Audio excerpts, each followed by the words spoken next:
Real estate, rule of thumb, give it another 10 minutes before everybody else jumps on. We ready to do this, David? It's their loss. Hey guys, good morning. Welcome back. So as I mentioned, great day one. I think we definitely took the time. David did an amazing session, setting your goals and making sure that we are prepared and have them written down. Show of hands on those of you that are brave enough to be on screen. Did you guys take it serious and write them down? Show of hands. Wrote them down? Good. Okay.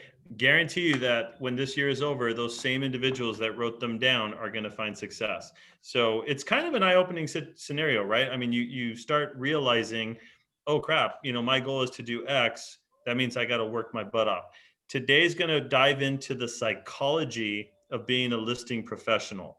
What does that mean in a sense? What does that mean exactly? It's basically, we're going to cover the mindset of sellers, what the sellers are thinking right now in today's market, your mindset as an individual real estate agent, expectations. We're going to talk about expectations. And bottom line, I just want to make sure that you understand what the seller wants so that you can better fill that void. Okay. I ended up with a quote yesterday from Bill Gates, I believe. So today, because we are talking about attitude and expectations, here's a really cool quote from Winston Churchill. It says, "The pessimist sees difficulty in every opportunity. The optimist sees the opportunity in every difficult situation," right? Think about that. This relates to real estate. So we're going to dive right in. So yesterday, our agents came up with an amazing list of qualities that you think a listing professional has. Who remembers some of those qualities from yesterday? 10, 11, 12, 13, 4. I think that I was like, wait, is that Rebecca? Who remembers some of those qualities? Spit them out. Set a schedule, right? So they have a set schedule. They prioritize. They're dedicated. So we went on and on. We had a really nice list. It was on my email. Organized. They're organized. That's an amazing quality to have. So these are the qualities that we think a listing professional should have. So I want to write down, and we're going to get right into it. So everybody get your pen out, get a piece of paper. We're going to write down the major things that are stopping us from being professionals in real estate. So number one, somebody that is having a difficult time in real estate right now has no system for generating leads. That's number one. No system for generating business. And write these down because these are important. Yeah, we'll probably cheat, and Amber will probably be amazing like she always is, and we'll send a recap email with all this stuff, but write it down so it sticks, you guys. Write it down. No system for generating leads. Let's see. Claudia, how long have you been in the industry? Show of hands. 8 years. 8 years. So in 8 years, how many years did it take you before you realized I have to constantly prospect or have a system to generate leads? How many years did it take you? Probably 3 years. 3 years. And that's kind of the overall consensus, right? I mean, if we ask everybody on the call, a lot of you will say, well, I floated around like a bumblebee my first year. I didn't know what to do. I was just going from agent to agent, trying to figure out, what do I do? How do I generate business?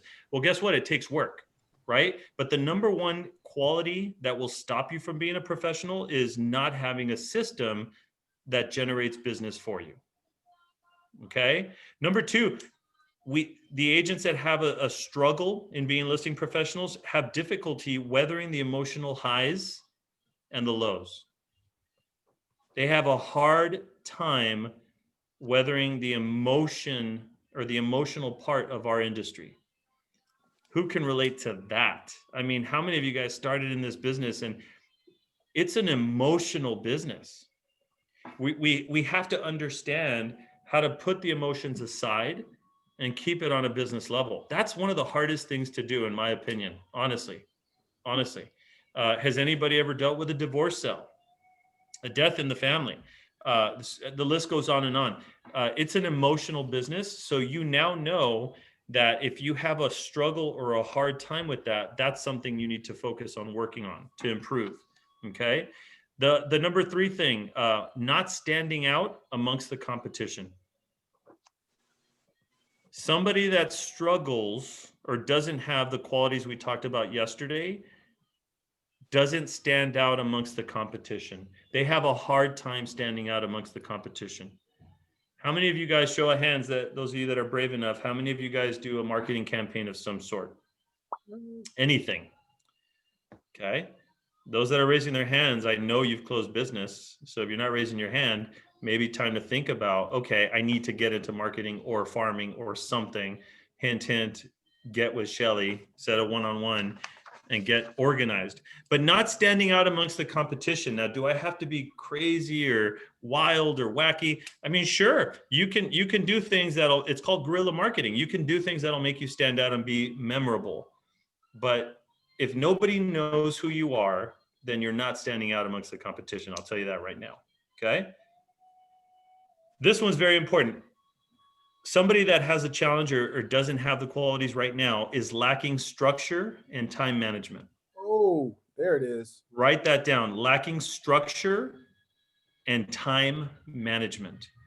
So we all know the qualities of a good producing agent. We talked about it yesterday. You guys gave me the answers. Today, we're talking about some of the qualities that we don't want to have. But if you look at your business as a whole and you say, I've been in business 5 years, 10 years, 20 years, whatever, my first year in the business, I need to avoid falling into this trap. I need to make sure that I focus on setting a structure and that I manage my time. And one of the key things we talked about yesterday was time blocking. Yep. I'm not saying I'm perfect at it. I know that we all struggle with this. We all need to make it a priority to find structure and to time block. Okay. And I think it's great what you're talking about there, Felipe, is when you have the time blocking, then you set up a time to prospect to generate business. So right.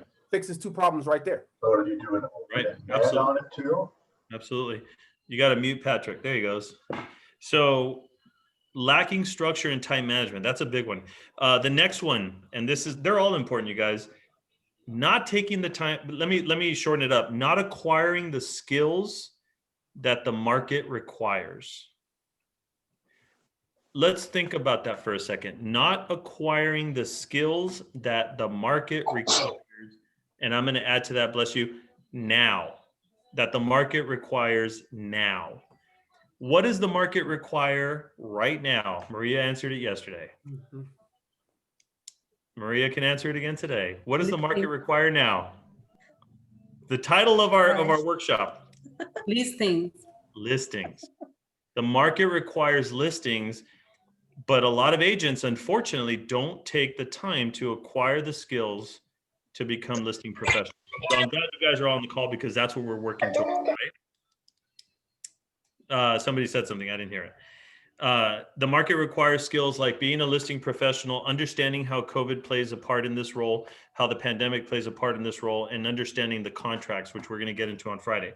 So the last thing I have on here is lack of consistency on an ongoing basis. Lack of consistency on an ongoing basis. How many times have you started a project only to, quit after a month, right? How many times did you tell yourself, I'm going to start a farm, or I'm going to prospect, I'm going to door knock, I'm going to cold call, I'm going to do floor, I'm going to be a better realtor, whatever. How many times have you started something only to quit before you could strike gold, right? That's a tough question. These are all internal questions. And again, this is a workshop, so I want some feedback. Somebody chime in. Those are the key qualities to avoid right now. Who wants to chime in? Be the first to say which one of those they need to really work on right now.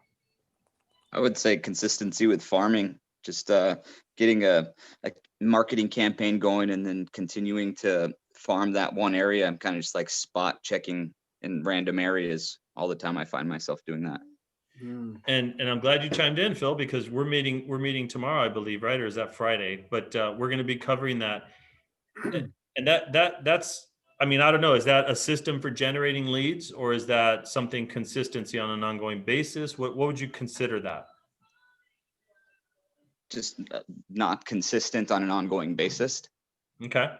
Fair enough. And the key is in, like David said yesterday, the money's in the follow-up, right? But the key is consistency. You got to be consistent in anything you do. I don't care if it's farming, marketing, cold calling, door knocking.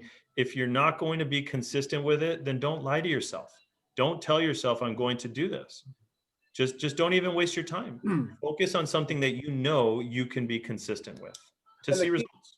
The key to that is, whenever we start anything, is starting small and then growing from there. Something that I know I'm going to do. Say, for instance, that I want to prospect and I haven't done any prospecting on the night. So, every morning, 5 days a week, I'm going to prospect from 9 to 12, 4-hour block. Am I really going to do that? More so say, you know what? Let's start off small and let's do 30 minutes every morning. I'm going to prospect. And then once we start building that consistency, we're encouraged by the results we're going to have, and we can grow from there. Yeah, absolutely. Now, who else wants to share something that they know that they need to stay away from or focus on staying away from? I know some of you really, that third one, the difficulty weathering the emotional highs and lows, that's hard for some of us to do in a transaction. Who wants to share something? It's a workshop, guys. We need some participation. I want to say that I think most of our new agents, they have that high-low, they're like first year, when they get all nervous and panicky because maybe one little thing went wrong or not as fast as they thought it was going to be. And so they kind of panic a little bit when they don't really need to. So they do feel that high-low, I think that definitely the first year, maybe even year number 2, depending on how many deals they're doing. Right. And so I think what happens, Rebecca, is that, we're brand new to the business or even experienced, but if we're brand new to the business and we've never dealt with this before, all of a sudden we get a transaction, and you guys have all been witnesses to this. You've probably done this yourself. You make that one deal your entire life's work. You make that your everything, right? You put everything else to the side, including the number one thing you should always be focusing on, which is prospecting, building relationships. And so we've all done it. I'm not going to say, but that's the thing, that these are the qualities to try to focus on avoiding, to make sure that you focus on the good qualities. Okay. So if we take everything were you going to add to that? Yeah, really quick, if you don't mind. Sure. Not at all. So something I used to do personally was I would overshare with my clients. Ooh. If the agent on the other side was difficult, I didn't have the wherewithal to not project that onto my clients and let them know how frustrated I was, how upset I was. When now I'm just the silent punching bag. Everything's always great unless it's a real issue that needs to be brought up. I don't bother them with the nonsensical day-to-day frustrations that I'm having with the other side or a part of the transaction, unless it affects them directly. And now I take it and absorb it and protect them, if that makes sense. Ooh. Oh, it makes total sense. And I know we all relate to that, especially if we've done transactions on this call. We can all relate to that. As real estate agents, we're a filter, right? We are a filter, and sometimes we're a sponge too, because we absorb all the crap that gets thrown our way. But we are a filter. We have to process all of this information, do a great job, a professional job of being that negotiator for our clients, and really doing our best to do due diligence for them, right? So that was great. Thank you for sharing. So if we were to take all of this yesterday, the good qualities, the qualities that make us, not take us to that next level, and put it all together, it boils down to something Brian Buffini, I love his coaching style. He's always talked about this. Every good professional has to have 3 qualities that they can focus in on. Okay. Think of it as a bar stool, the 3 legs on any bar stool. You take one of those away, and guess what? You can't sit on the bar stool. But those 3 qualities are habits, attitude, and skills. This was relevant back in, 12 years ago when I first heard it. It's still relevant today. I'm going to give you a quick scenario because I'm not going to pick on anybody, but every office, every company has that individual that, let's see, what can I say? So you probably all know somebody in the office that has that amazing attitude, is just a complete team player, always happy, always excited, always, and no, it's not Rebecca, but has an amazing attitude, but yet they have no skills. They've never sold property. They don't know how to fill out contracts. Does that make sense? So We all know somebody like that, and you're probably picturing somebody in the office right now. You're saying, "Oh, I know who that is," or "I know somebody like that." What about another stool or another leg on the stool? What if somebody has the best habits? They're here every single day, or they're out in the field every single day. They're prospecting, they're talking to people, but their attitude sucks. How successful is that person? Think about it.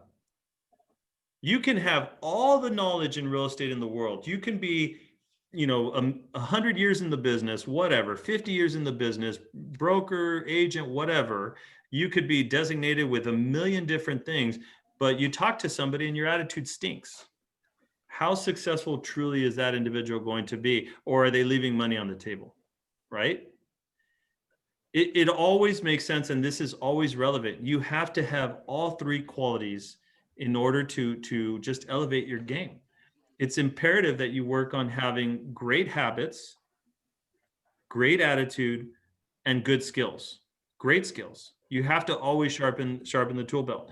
And attitude goes in line with what Marianne was saying. Sometimes we're a filter, and even though we're getting bombarded with bad stuff all day, we have to be the person that just lets them breathe and say, hey, it's going to be okay.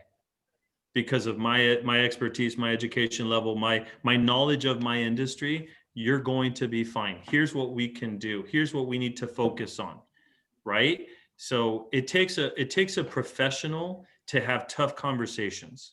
So be prepared for that as agents, especially new agents. Don't be so quick to just be the what did you call it, Shelley? The people pleaser.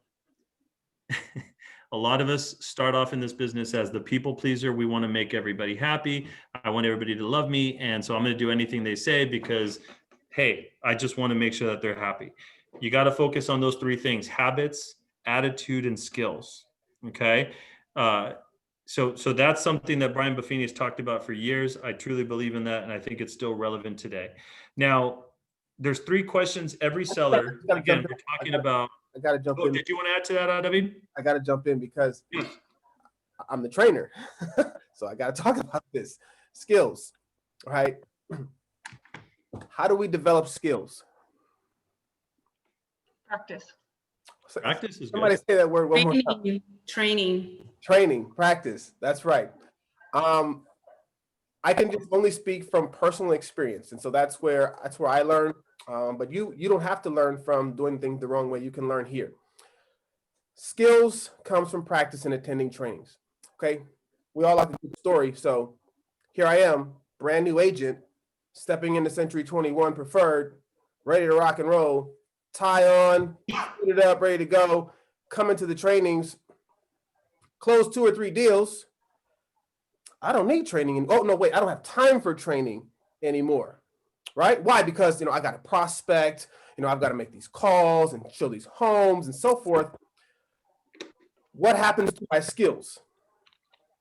If I don't continue to sharpen them, they'll go down.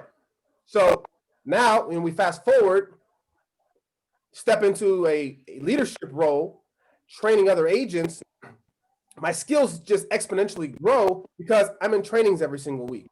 And yeah, maybe I don't learn 10 new things, but am I learning 1 or 2 new things that can help me in my business? At the end of the day, when Felipe is talking about those skills, it's about sharpening them on a daily basis, regularly in your business, because we forget the little things, because every transaction is different.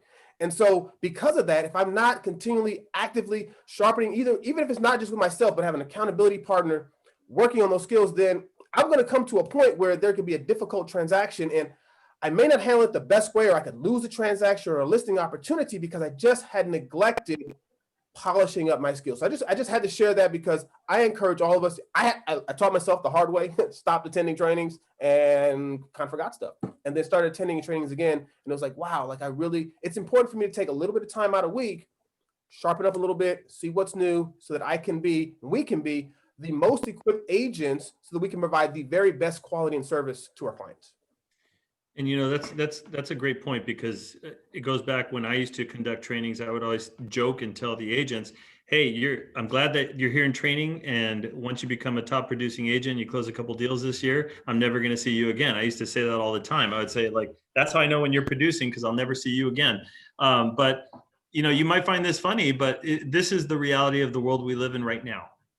There are agents right now in our company, as a matter of fact, that still don't understand what a PED form is. How is that possible, right? There are agents right now that still don't have a listing presentation or even understand how to list a property. All of last year we talked about, take the time during this pandemic to better yourself, come out of this on top with presentations, with everything on board. Don't wait for David to say the class on, how to log into the MLS is next week. You need to educate yourself now. You need to start getting on board and understanding this is what I need to have happen. Here's right now when you said that, it just reminded me of a different quote, and I'm sorry I'm being quote heavy this week, but success is nothing more than a few simple disciplines practiced every single day. So that's practice in a nutshell, right? We have to practice. We know the skills that we all think a good professional has to have. We know what it takes to avoid, to not waste your time during the day. So really, really educate yourself and build those 3 quality tiers, which is habits, attitude, and skills every single day. Now, I'm going to get right into it because I know we're talking about those are expectations of you as agents. Okay.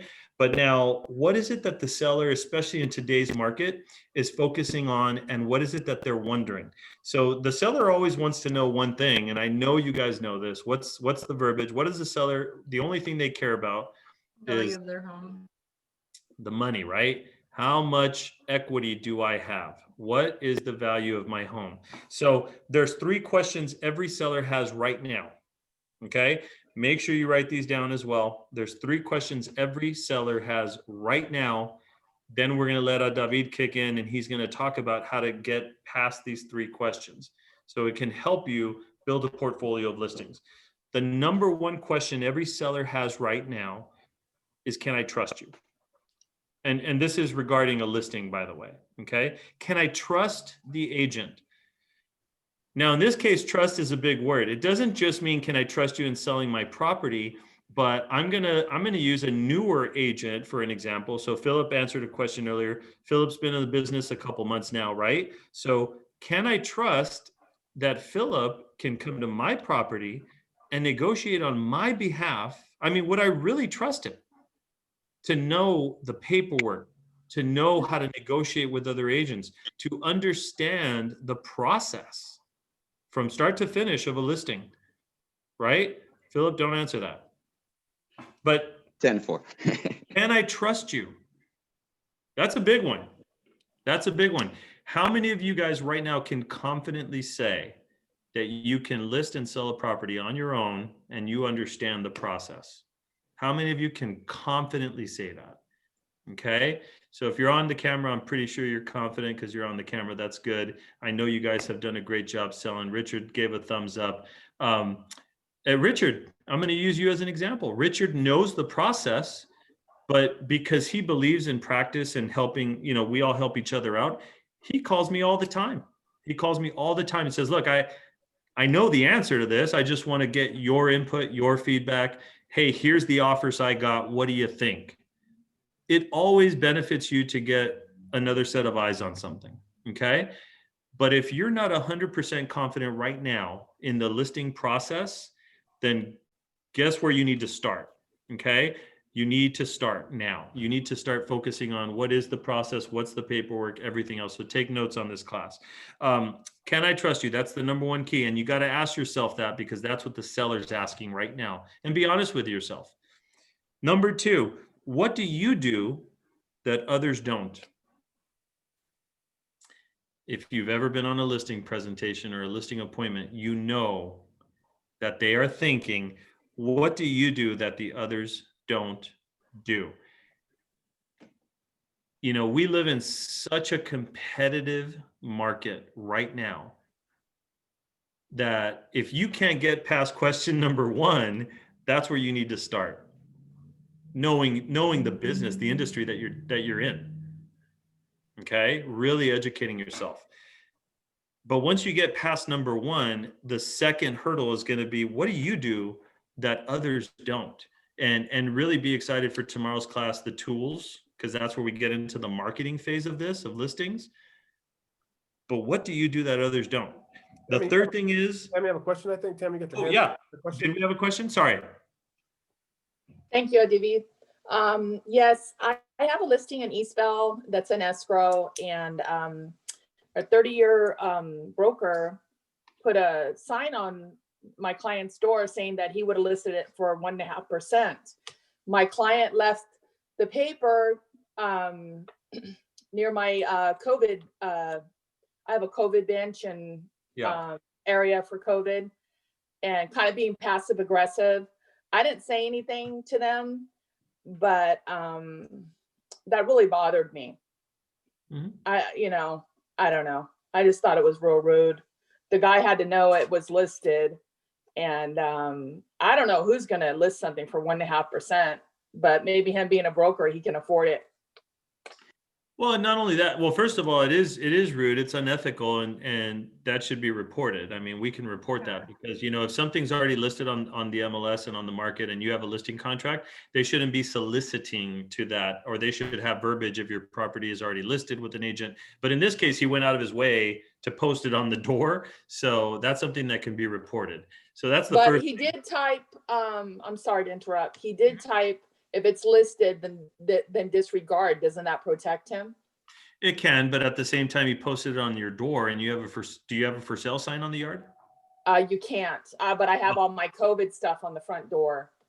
Right. So sometimes, without knowing the full situation here, sometimes people hire individuals to drop flyers and material. So, we'll talk about that after the call and see if it's worth, at least reporting it or making a phone call and saying, hey, this is uncool, and allow them the opportunity to say, well, I have somebody dropping off flyers and blah, blah, blah. Maybe they're going to say they didn't see a for sale sign. So we'll talk about that. But the second thing is the 1.5% is also part of the psychology of being a listing professional, is knowing your worth, knowing your value, knowing your self-worth. I mean, we talked a little bit about yesterday how, agents will come to me and say, well, I want more money. And I'll say, okay, good. Stop giving it away is my first key. If you're not protecting your own commission, don't do the easy thing and come to me and say, well, I want more of it. Well, don't give it away. Don't give it away to start, and then we can focus on commission breakdowns. But 1.5% is, it's ridiculous. I mean, if anybody, we need to police ourselves when it comes to holding on to the value of what a real estate agent is worth. But I challenge you guys to think about, especially the newer agents. Are you worth 3%? Are you worth 2.5%? Again, it goes back to the new agent that, can I trust you? Do you even know your job? Now, Tammy's been doing this a long time. I know she knows the job, and I know I can trust her, and I know she would, she's worth her commission. And that's why it irritates her. You could see it bugs the hell out of her that somebody would offer to do it for less, right? But that's the world we live in. We have to just always express our value. I ignored it. Was that, they left it there for me to see. Her son did. I ignored it. Is that a good thing to do?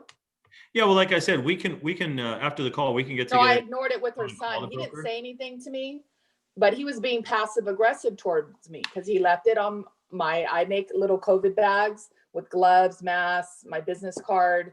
He left it right there on that table at the entry of the home. So he was being passive aggressive to me, but I didn't say anything to him. I totally ignored it. And I mean, I've gone above and beyond. I can't even have a super on there because they have a cat. And it's been tough. We did our home inspection. That went well on Monday. I'm sorry, on my day off on Monday, Martin Luther King Day. And that went well, thankfully, but I didn't say anything. Did I approach that right? Well, I think you did, but I'll talk to you after the call because we can make a phone call to that broker and say that that's unacceptable, and let's see what he has to say. It was embarrassing to me. You know what I mean? Well, it shouldn't be embarrassing. I don't think it's embarrassing if somebody dropped off a flyer at your listing. I mean, that's not. Well, no, because they bought and sold a bunch of homes for me. I'm thinking they're thinking that psychologically, they're thinking, well, why did she charge me this? And I can get it for 1.5% with a broker, 30 years experience. Well, actually, this is a great topic because, when we're talking about the psychology, first of all, you didn't do anything wrong. And we will talk No, I about this after the fact. But, it does boil down to selling and understanding your worth and your value, right? And so using, again, a newer agent as an example, first of all, if you don't even understand the process, then how could you confidently sell the value of what you're worth? Now, Tammy, I know that we can go on for hours about what you provide, the level of service, the commitment that you have, the education, the knowledge of the business that you have, and why you're worth what you're worth and why you charge what you charge. So people get what they pay for, guys. Bottom line, you get what you pay for. Okay. Can you sell your house for 1.5%? Absolutely. You could probably find somebody that's brand new that'll be willing to do it for even less than that, but you get what you pay for. Okay. So if somebody came to my door, is 1 year in the business, has sold one home, doesn't know the process, and charges me, 0.5% to sell my house, I'm going to be cautious of what I'm getting there versus somebody that is going to take the time, educate me on the process, really understand the nuances of negotiation and what that means in today's market. Okay. They're going to have my best interest. I'm going to get what I pay for on this hand. So we'll talk more about this afterwards too, Tammy, and I'll help you contact them. Shelley? Yeah, can I add something on that? So Sure. recently, I mean, right now with the market the way it is, the listings are selling so quickly, there's not a lot you have to do maybe in a normal traditional market on selling it because we all know it's going to sell quickly, right? Right. So I was talking to a good friend of mine who's a top producing agent, and she stages every home, and she spends a lot of money prepping that property for the listing. And I said to her, she staged a home. It was vacant. She staged it top to bottom. I mean, we're talking furniture, all of it. And I said to her, just because I wanted to see what her response would be, so why did you go ahead and stage it and do all of that when you knew you were going to have 10 offers before? And she said, because I'm not going to shortchange any of my sellers ever on what I provide for them. And I thought that was such a beautiful answer, that she's going to do the same thing no matter what. So Yeah, that's, true. that's their value. It's like, yeah, a lot of agents I think are taking shortcuts right now and not doing what they normally would do because the property is going to sell so quickly. So just a little. And I think that's great that you share that because, we anticipate and we hope that the property sells quickly on the first buyer that we open escrow with. But again, we don't know what's going to happen. And what she's doing is the right thing because, yeah, we can get 10 offers tomorrow and we can open escrow, what's today? Wednesday, we can open escrow on Thursday, Friday. And a week from now, the buyer can fall out. We've got to start all over again. And we may not have those same buyers that are looking anymore. They may be short. And so we don't know how long this process could be. We hope to be in and out in maybe 45, 60 days, but it could be 90 or 120 days, even in this market, just because of the way that things are working. And so what she's doing is, again, showing that value. And what we have to do also is say, we don't know what's going to happen. We all hope we get it done in 30 days, 45, but that's not the reality of what's taking place. So we've got to prepare for it. And Marianne and then Jennifer. Marianne, you wanted to add something? Oh, you're on mute. Okay. Yeah. So just really quick, the best rebuttal I've ever had for a discount brokerage is that if it's that easy to talk them out of their money, how easy do you think it's going to be for me to talk them into lowering the value of your home? If I'm negotiating for my 3% and they're going to take 1%, they've already lost the negotiation game. They don't even think that they're worth more or can't even negotiate more. And if you're trusting them with your $500,000 house, a couple thousand saved is a couple more thousand earned in the pocket. And I usually will do a presentation showing a discount brokerage, but how much more I'm going to net them at the bottom line. Right. Great feedback. Great advice. And then Jennifer, you wanted to add? Yeah, kind of to piggyback actually on what Shelley and Marianne just said, but same thing, the top producer that Shelley was speaking with was staging the home, not because she didn't think she could sell it if it wasn't staged. Of course it's going to sell. But the bottom line is your goal is to get the seller the highest possible net proceeds. So if you can sell it vacant, yeah, it might sell in a week for $650, but if you stage it, it might sell in a week for $675. And so you know, you're not looking after your best interest. You might even be spending some of your money to stage it to make it look better, but it's because they're going to make more money ultimately. Same thing back to Tammy with the 1.5% realtor. It's like, well, and what Felipe said, you get what you paid for. You're going to do it for 1.5%, but what are they doing for you? And how much money are you going to end up? You pay me another 2%. I'm going to make up for it and make you more money in the long run than what that 2% ever cost you. Every time. And that's funny you said that, because that's number 3 of what sellers are thinking right now is, what will you do to sell my home? What will you do to sell my home? How knowledgeable are you really? Right? That's what they're thinking. That's what they're asking themselves right now is, can I trust you? What do you do that others don't? And what are you going to do to sell my house? Which is why marketing plays a huge role in this. But even keel with marketing, guys, is your ability to handle a transaction, your knowledge base, your knowledge level of the transaction. I cannot stress that enough, especially if you're new and you're hiding and you got a black screen and I can't see your face. Don't be shy, say hello, but guess what? You need to learn the process of the listing. Selling your value is going to be one of the most challenging things you're going to have to assess as a business owner. You are all your own individual business owners. You have to assess your value when you're selling somebody's home. Okay. So great feedback. This is amazing. And I think this last topic, what we were just discussing as a group, we can boil it down to one thing: no shortcuts. Don't take shortcuts. Jennifer, we've talked about this before. We've done that conversation with the staging that Shelley was talking about.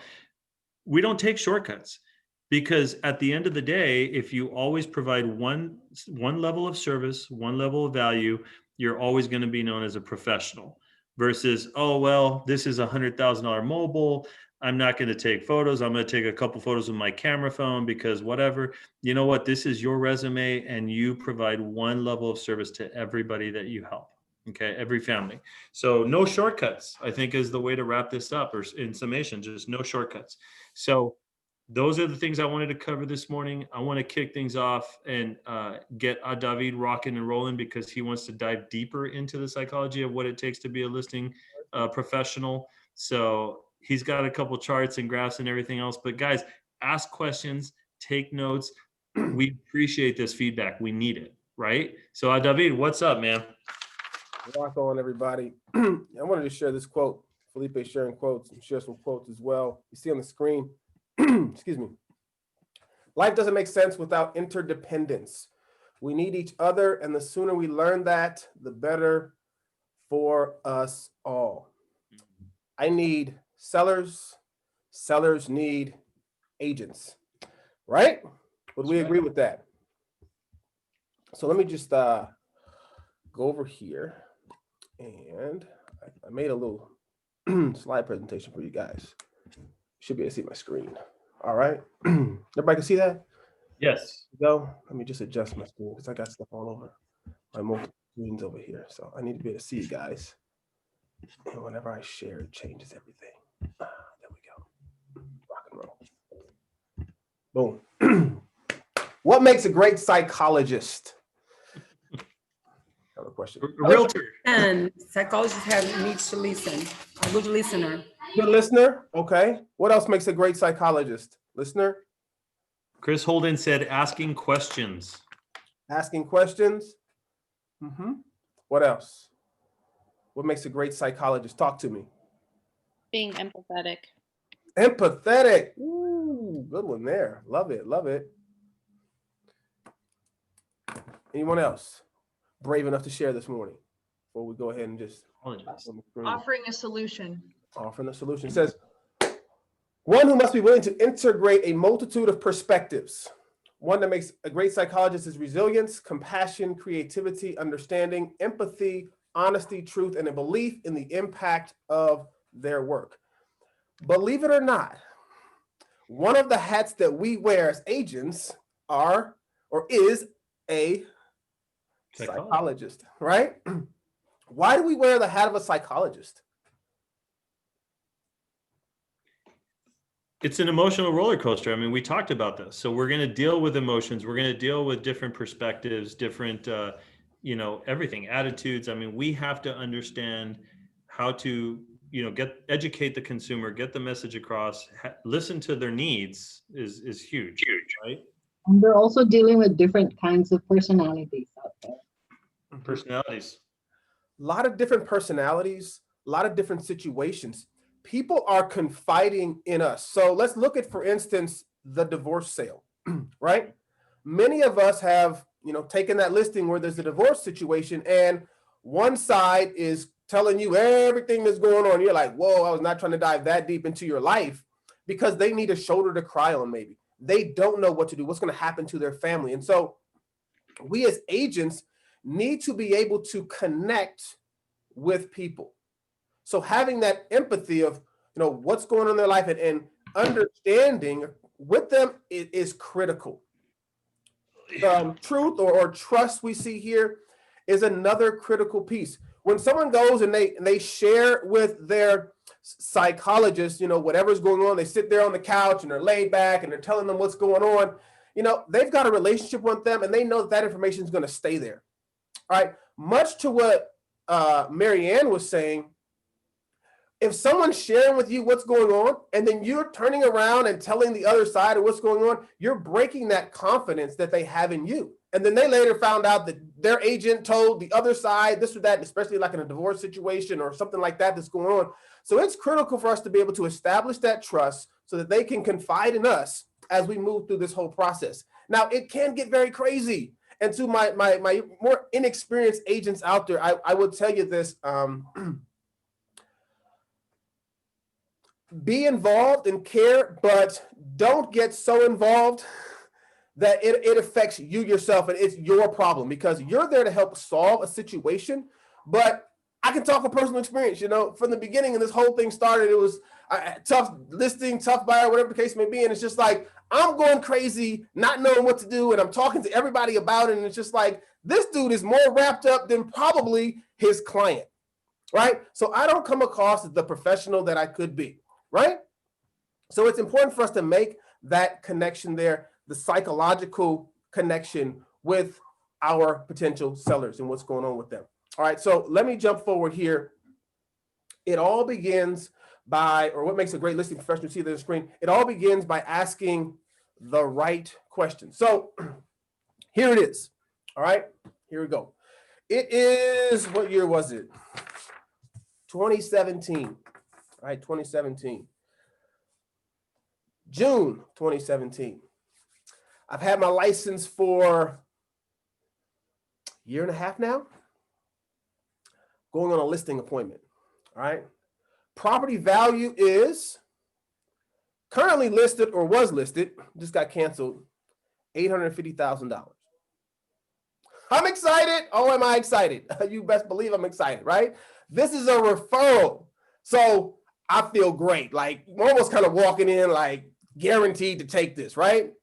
But I'm still a little, green on the edges. So I reach out to Felipe and say, hey, listen, $850,000 canceled listing, referral. I'd like you to come with me. Let's see if we can snag this. All right. So I do my homework, right? I get my listing presentation together. I think I'm ready to, knock it out the park, right? We go over to the gentleman's house, knock on the door. We're on time. Yes, indeed. We're on time. About 5 minutes early, sitting out front, kind of, trying not to sweat too much, right? So here we go. Knock on the door. Gentleman opens the door. We walk into his house, gives us a tour of the property. Great, immaculate condition, workshop in the back. I mean, just a great space. All right. Sit down after that, building a little bit of rapport, and opened up my laptop. Got my listing presentation, got my handy clicker in my hand, turned the screen around, ready to rock it. Watch how we do, right? We're ready to do this thing. This is my listing. This was probably I think my very first real listing appointment. So I'm stoked over here, but at the same time, super nervous. All right. But I'm holding it all in. I got the tie on, so it's keeping all the nervousness, trapped inside of here. Right. It's not coming out. Right. Here we go. So we're moving right along. Listing presentation goes well. And What I didn't do, because I wasn't experienced yet, is I didn't have all the right questions asked before I got there. So one of those questions that I didn't ask was, what do you think that might have been? One of the questions that I didn't ask? Just throw it out there. Maybe you can guess it. I don't know. Time, when What's they that? ready?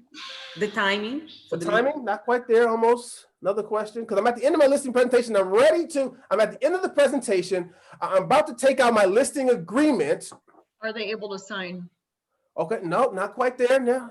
Are you interviewing like another realtor?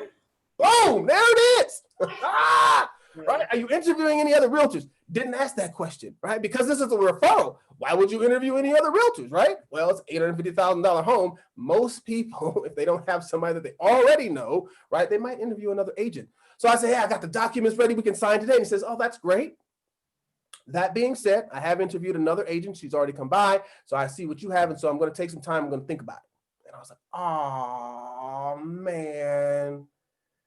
So I guess I'm supposed to go home now because you're not signing anything tonight. No, not signing anything tonight. Really appreciate you coming out. So going ahead and we'll give you a call, right?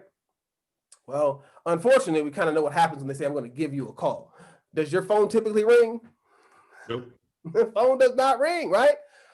However, okay, because I had went with Felipe, all right? Felipe knew of a buyer that this home was perfect for. So I believe now, it's been a couple of years now, I'm getting a little bit older. My memory's not as sharp as it used to be. I believe it was while we were there at the listing presentation. Yeah, it was while we were there. Calls up his buyer and says, this is the home for you. This is the home for you. Come on by and check it out. Can we bring a buyer by now? Okay. So the buyers come by the home. All right. They check it out. They look at it. Seems like it's going to work for them. They really wanted a workshop. And in the back, this guy spent over $100,000 on a wood workshop in the back. Immaculate. Right. So they come to see the property and they leave. Okay. So we all wrap up. We go home. And then I get a call. Felipe says, hey, guess what? My buyers want that house and they're ready to write an offer. I'm like, great. We don't have a listing. So what do? I pick up the phone. Yeah, buddy. Just call and let you know that we got a buyer that came by. They're interested in purchasing your home. They want to write an offer today. But there's one problem. What's the problem? I don't have a listing contract signed. What does he tell me? Come over. He said, come on over, man. Get these things signed up. So boom, we roll over there, got the documents ready to roll. I don't need Felipe anymore. I can handle this, buddy. Going over there, full 6%, get it signed off. Open escrow the next day. Pretty much the rest is history. All right. That's Man, you took it way back. That was way back. That was like 2016. Yeah, June 2017. I went and looked it up. That was my very first listing.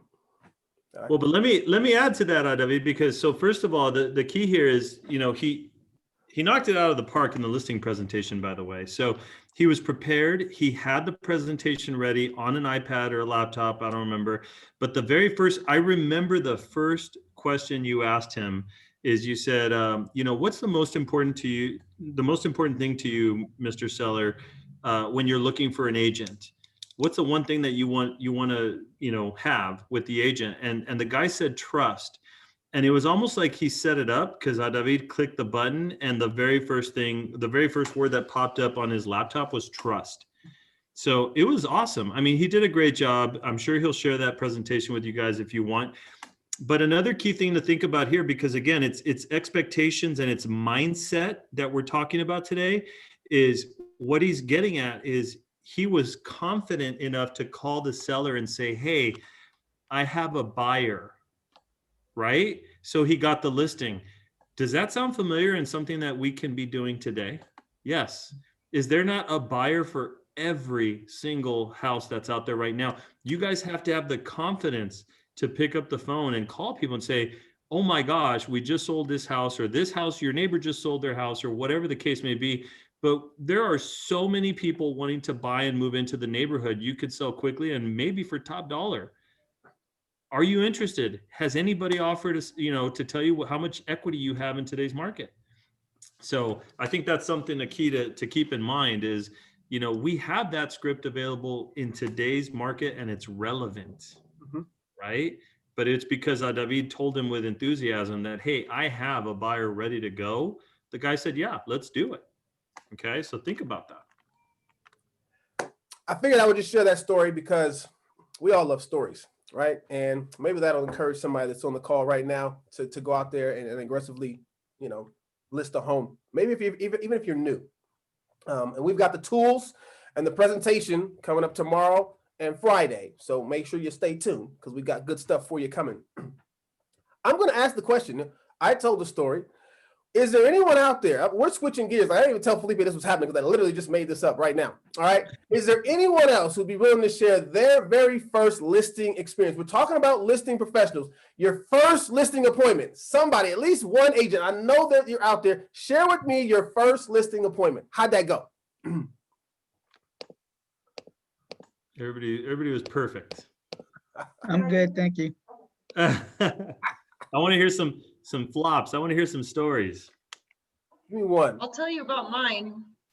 Anne-Marie, what's going on? Yeah, so Dawn and I went door knocking on a house that I represented a buyer on the neighborhood, surrounding me. We sold the property around the corner. So it turns out the neighbors right next door wanted to sell their property.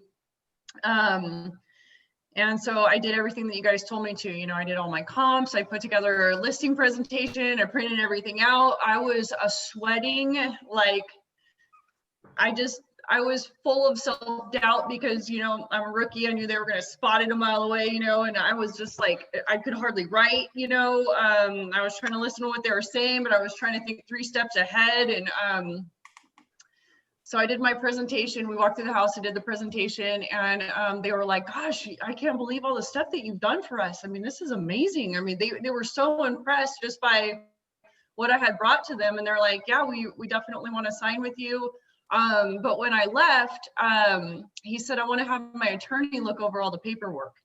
And I was like, I did not have like an answer for that objection. I was just like, okay, so I left without a signed contract, and then the pandemic hit. So I never ended up getting the listing, but it was like a done deal. I actually just texted them because, it came to my mind because of what we're talking about. So I've stayed in contact with them. But it was probably one of the scariest times in my life. I was horrified. And when I left there, it's just like, you got to get the first one out of the way.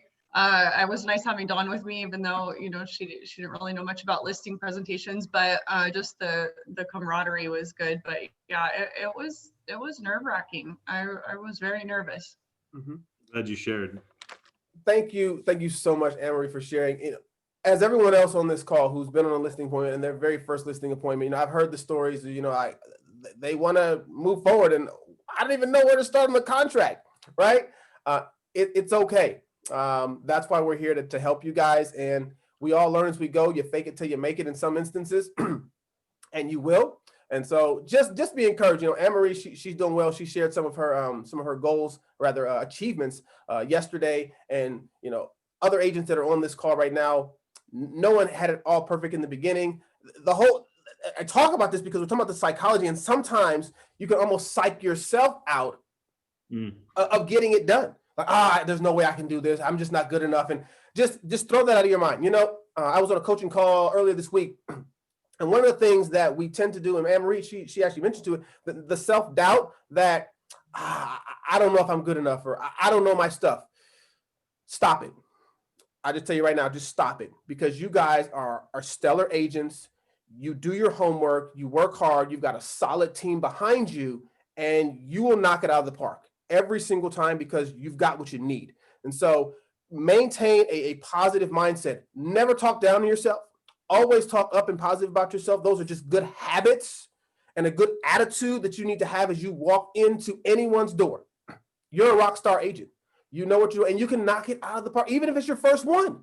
You can do it. So I just want to encourage you with those stories right there, because It's going to happen in 21. There's going to be a whole lot of listings taking place, and it's going to be you guys, because you're going to have the right habits, right attitudes, and right skills, and you're going to start asking the right questions. So these are the questions that we all know, but this is what you have to ask. So it's the basics, all right? It's the very basics. It's where we have to start. Who is my seller? What's the situation that's going on there? Right? What do they need? Our focus is on our client. When do they need it by? Should be an it there. When do they need it by? Right? Where are they going? Do we know the answers to these questions? Why are they going there? We learned all this way back in like elementary, I think. Who, what, when, where, why. If we just start with those basics, man, we'd be surprised at how much knowledge we have, how much we could better assist our agents. And then how can I solve their problem? Take a step back and ask each one of your sellers these questions when you sit down with them. Okay, you're not going to say, who are you? Don't do that. You know who they are, but you're looking at what do they need? Okay, so I'm going to go back to it. I've got a divorce situation, just the one that brought up. So maybe this is going to happen to somebody, unfortunately. A lot of that probably going to happen because of COVID. I got a seller who's divorcing, right? So what do they need? They need to sell this home. They're breaking out their family, all right? And they need help, all right? They need help. When do they need this by? Well, typically they want to be done ASAP, right? So we need to be working, overtime a little bit to make sure that we can get what they need done accomplished. Okay. Where are they going to go? Are they going to stay here locally? Are they going to move with family out of state? Having the answers to these questions. So when we have the conversation, we go back to the motivation for why they're doing what they're doing. We can speak intelligently to that. Why are they going there? Well, we know in this situation, it's a divorce, unfortunately. And how can I solve their problem? There's a lot going on in the lives of these people, our clients, and we need to have the answers to those questions. What tends to happen with a lot of agents, and I can take myself as an example, is we get to the home, and we just start talking. You just start talking. Look what I can do. My marketing presentation, and I'm ready to rock and roll, and show me your house, and right? I'll just give you a little bit of advice. Some coaches that teach me is our clients should be doing 90% of the talking, and we should be doing 10%. So that means we're asking a lot of questions. Your client will feel so connected to you by you asking questions and getting personal with them in their life. For those that are willing to do that, and they'll see this person cares about me. Like Jennifer said, they have empathy for what's going on in my situation. I can trust them. And when you build that trust and you build that rapport, you've got a connection now. They won't be broken. You're the agent to get the job done.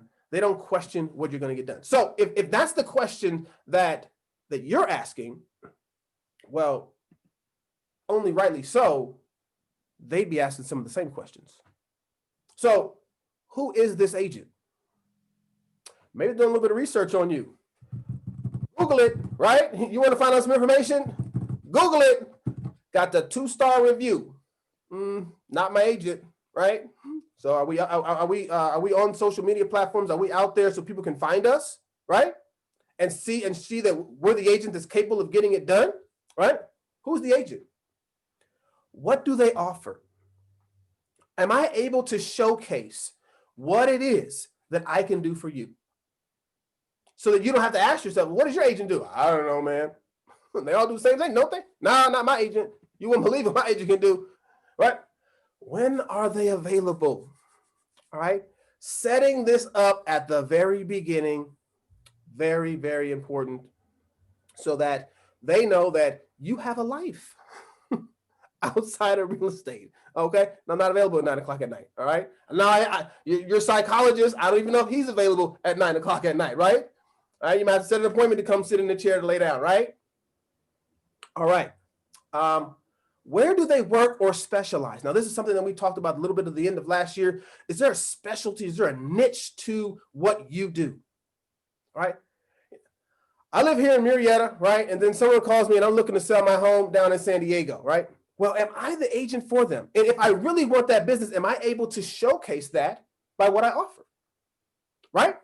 So where do they work or what do they specialize in? These are the questions that, of course, they're asking. Why should I hire them? Right, there it was. That's the question he said. What do you do that others don't do? Come on, man. Show me something different.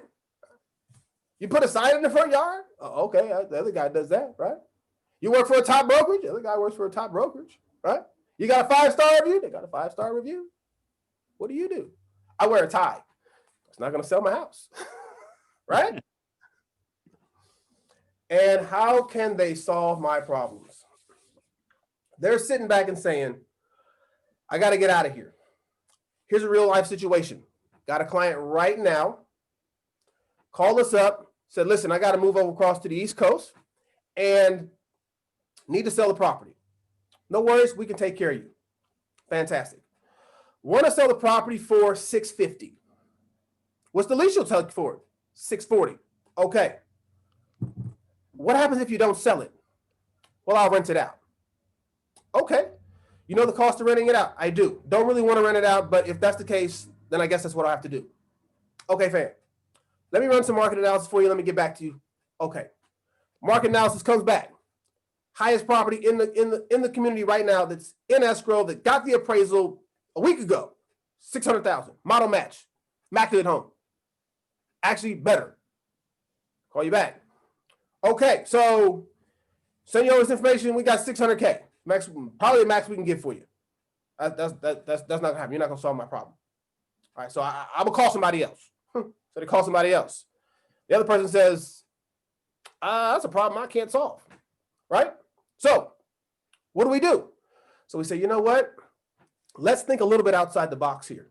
You'd like to rent this property, or rather, you'd like to sell this property, yes? And if you can't sell it, then you're going to end up renting it. This is what we can get for rent. This is what we can get for a sale of it. You really don't want to keep it because you're going to the East Coast. And you're not going to be around here. We could take your home, and we could ask for that $650, throw it out there on the market. All right, see what comes back. At the same time, we could have that property listed for a lease. All right, and then we could see what happens. Because if you get the offer, right, we can get it sold. And if that doesn't work, now we've got a lease as well. We could lock in that, and then we can make a decision, a year from now if we need to. That's solving problems that maybe the other agent isn't doing. It's like, I didn't even know you could do that. Well, absolutely, we can do that for sure, right? So how can we solve their problem? So then what do? You get an appointment to go sit down with them because you can provide something that the other cannot. Got a solution. All right. So who, what, when, where, why, and how? Both sides. Answering these questions for both sides. Any thoughts on that? I mean, it's so true and it's so relevant because, we know what they're asking about what you bring to the table. But can you solve the problems? I think it's so relevant right now is how educated are you really when it comes to real estate? I think that's what it boils down to. It really boils down to they're looking at you. If you're sitting across the table at my house and you're trying to tell me what you're going to do to sell my home, I would be questioning the entire time, how much knowledge does this person really have of the industry, of this business? Like, can I trust them to sell and get top dollar for my home? That's really all I care about.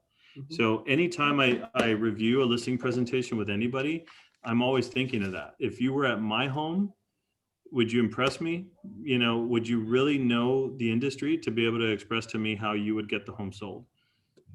That's what it boils down to. I mean, it couldn't be any easier than that. That's really the bottom line. So we have to work on accomplishing that. And I think part of the process, as David mentioned, is I love that you brought it back to basics: who, what, when, where, why, and how. Let me answer these questions, but I need to know the motivation of why you're selling, et cetera, et cetera. So this is great. Mm-hmm. So let's move forward. Again, it all begins with asking the right questions. psychology, I don't know if it was on the last slide because I don't remember what the last slide said already, but psychology is a big word for me. So the way I understand it is mindset. So that's why it's on the screen. What is the mindset of the person that I'm working with here? All right. Let's talk about the mindset of the agent. Okay, we're going to break this down into two. It's the mindset of the agent, the mindset of the seller.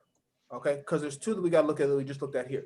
What is the upside? This is where you get to interact and participate. Holla. All right. What is the upside to working with sellers? Talk to me. And I'm going to pick on a new agent. Philip, since you answered earlier, I want to know what you think the benefit of working with a seller would be for you in your business right now, since you just started. Why would you want to get a listing? How would that benefit you? It would save me gas. It would save me time. It would save me a lot of ups and downs, roller coaster of emotion, trying to like find the buyer perfect home. So, I mean, in so many ways, it would. Needle in a haystack.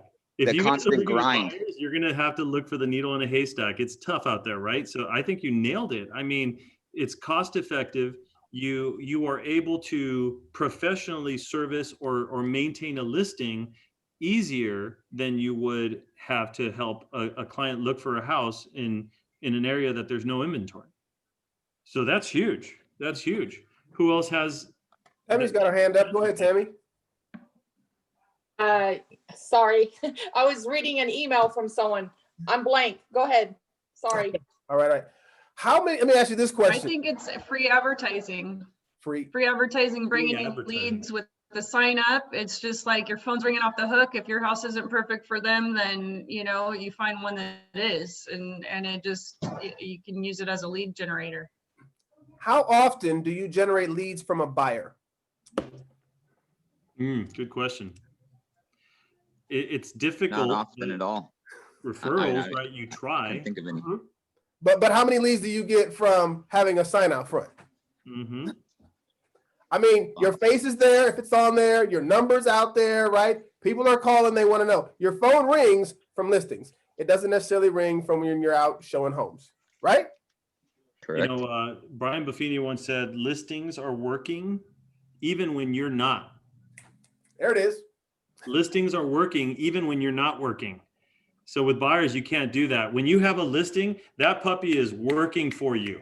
The sign's out there, the MLS is live, you're getting phone calls. It's working even when you're not. I think that was brilliant. Let me ask you this question while we're still talking about the upside of working with sellers.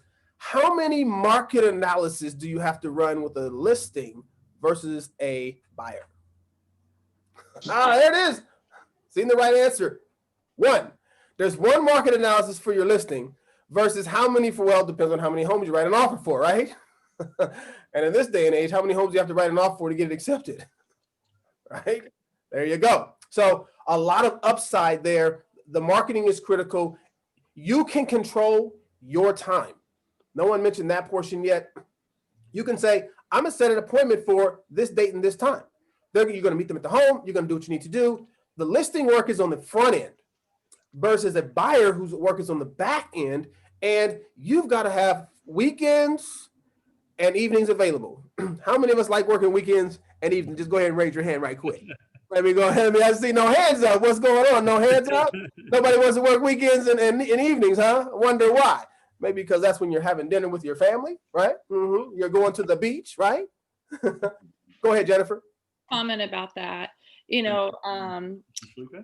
Same thing with that, because if a seller contacts you and says, hey, I got your name, or I'm interested in chatting with you about selling, there's not obviously that same sense of urgency. So if we're trying to time block and schedule our lives and not necessarily work evenings and weekends, or at least every evening and weekend, they understand that you're going to need, we're gathering up some information, we're making calls, we're saying, okay, we need to prepare, I have this date and this date available, would either one work for you? If a buyer calls you up and says, hey, you just sent me this house, and you're not even sure what house you sent them because they're on an auto email, can we go see it in 30 minutes? There is a sense of urgency. Maybe you can't go show it and you're not going to see it in 30 minutes, but you better not wait 5 days or it's going to be gone. So, your ability to schedule yourself is so much more limited with a buyer. Absolutely. Couldn't have hit the nail any better on the head right there, I would say, for sure. Absolutely. Again, hope you guys are taking notes. We're getting some great nuggets here. Hi, how are you? Great. How are you? Good. Did you see his card? Somebody's at the drive-through there. Don't worry, we got them fixed. They're muted. No worries. Next question. How do you professionally connect with sellers? Talk to me a little bit about that experience when you're connecting with a seller. Somebody, please. How do you connect? What does that look like? What does it look like when you go to okay, everybody's kind of like, I don't understand the question. When you go to a listing appointment, what do you look like? Let's answer that question real quick. You're dressed professionally. Oh, wow. You dress professionally. Wonder, why would you do that, Jennifer? Because what you're wearing makes it first impressions matter. So you don't want to look like the client or like, they do as the sellers. They can be as casual as they want. You want to be dressed professionally because they realize that you're interacting with other realtors. You're maybe going to be showing their home, and that's important to them. And also, go ahead. Also for the high pay, so they expect us to dress professionally. I remember one time I was selling my friend's house, and I went in jeans because she's my very close friend, and the house was already on the market. So I went to her house, and I was outside, and the neighbor asked her, "Oh, is your friend?" She's like, "Yeah," and it's my realtor. And she's like, she looked at me up down and she's like, "She doesn't look like realtor." And I was like, oh my gosh. So yeah, the people expect us to look good and professional. So I think the women in our office actually do a really good job. You always look really great. I think us guys, we tend to maybe drop the ball a little bit more. I don't know why that is, but dressing professionally is critical. We never know who we're going to come across, and we have to remember we live in Southern California, right? Median home prices, just because they're, $600 now in the Valley, that's the lowest, right? I mean, we're talking $1 million in LA, Orange County, even San Diego. So if I'm dressed like this and I'm out, right, and someone says, "What do you do?" and I say, "I'm a realtor," right? What's the chances of them saying, taking me seriously versus me and I'm talking about during a work day. Now, we're not always dressed like this, but on a work day, it's 3:00 in the afternoon. Like, you're a realtor, do you work, or is that just a hobby, right? It speaks volumes to who you are and how you conduct business, if that makes sense. Okay. Another thing, go ahead, Felipe. I want to chime in. So first of all, David is always dressed like that, so you're lying. But going back to professionally connecting with sellers, I think the one big key here that everybody needs to really think about when they want to connect with the seller: be prepared. Be prepared. How many? I mean, I've seen it time and time again where somebody. I was going to say, be knowledgeable of what's going on in that area. Knowledgeable. You have to be ready. You have to be prepared. Hello? Oh, Richard, we can hear you. I think I heard him. Yeah. Be prepared. And Richard was starting to say you have to be knowledgeable. In other words, do your homework. You guys, I've seen it time and again. An agent comes to me and says, "Oh my gosh, I have this appointment tomorrow. How do I get the listing?" Well, have you done the research? How many homes have sold? How many homes are active? You have to be ready and be prepared for every appointment is the best way to connect professionally with somebody. Again, same scenario. You're sitting at my table. If you don't know the basic stuff of what's going on in my neighborhood, you're not prepared. I'm gonna kick your butt right out the door. Felipe, the last listing I just had that was crazy. The last one? Yeah, but the comps, I mean, I started meeting them 6 months ago. So the comps changed from 470,000, 475, all the way up to 550,000 within 6 months. Crazy. Be prepared, be prepared, be prepared. That's the best thing you can do. And then I had one more thing to go before you go to the next one, now, David. The last question, the upside of working with sellers. Nobody talked about this. Jennifer was the last one to chime in, and this is perfect because this relates to her. How about when you work with sellers, you establish your presence in a neighborhood? You establish yourself as a professional in that community. Remember the excitement of putting up your first for sale sign, you guys? Remember how excited you were, some of you? I mean, some of you haven't had that opportunity yet.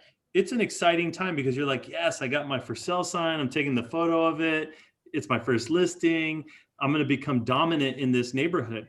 Now, what happens when you continuously put listing signs in a specific area?